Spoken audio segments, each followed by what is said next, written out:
I will be sharing a journey around my experiences with Maramataka and fertility.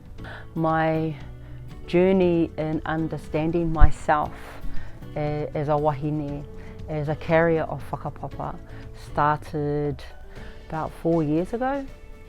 I was inspired by two unique kaupapa at the time. One was a book of thesis written by Ngahuia Murphy, Te Awa Atua. The other was a kaupapa on Maramataka, which is like really huge today. The journey of Heni Hoterene and Ruben Taipari.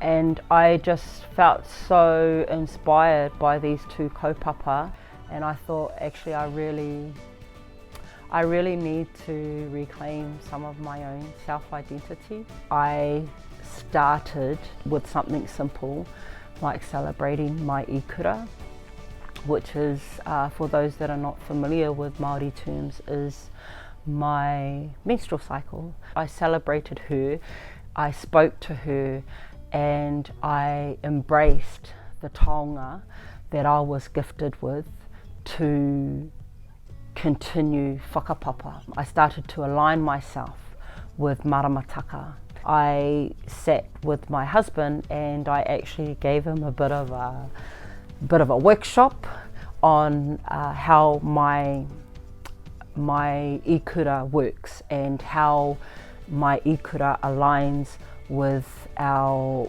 moon phases, our Maramataka. This became a journey that we were both on, and I actually really didn't feel alone, and I've never felt alone since, because it's a conversation that we continue to have.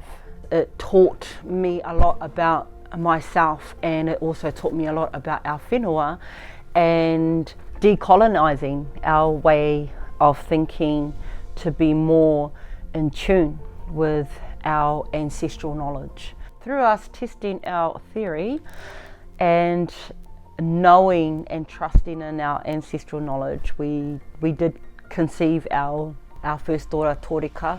She was conceived on a Tangaroa moon in Whiringanuku during the season of Koanga. She was born in the season of Hotoke on the moon phase of Tamatea Aio in the month of Hongongoi. Since Torika, we've had another child who was conceived when Torika was about 3 months old. Rolls eyes. But we were actually really so grateful for the taonga that we were gifted. She was born 10 days before Torika's first birthday, and she was born on Tamatea a Ngana. For me personally, is probably I'd really love to get more in depth around the role of the actual whare tangata and the activity that happens within the whare tangata, and how that does actually align to our own ancestral knowledge and kōrero tuku iho, to better understand what is happening. So that is our kōrero around how we've used Maramataka and its alignment to fertility. It's a journey that me and my husband have been on. He probably could have shared the story himself. Nō reira, he mihi kawana kia koutou, I mātakitaki mai ki tēnei, mauri ora kia koutou.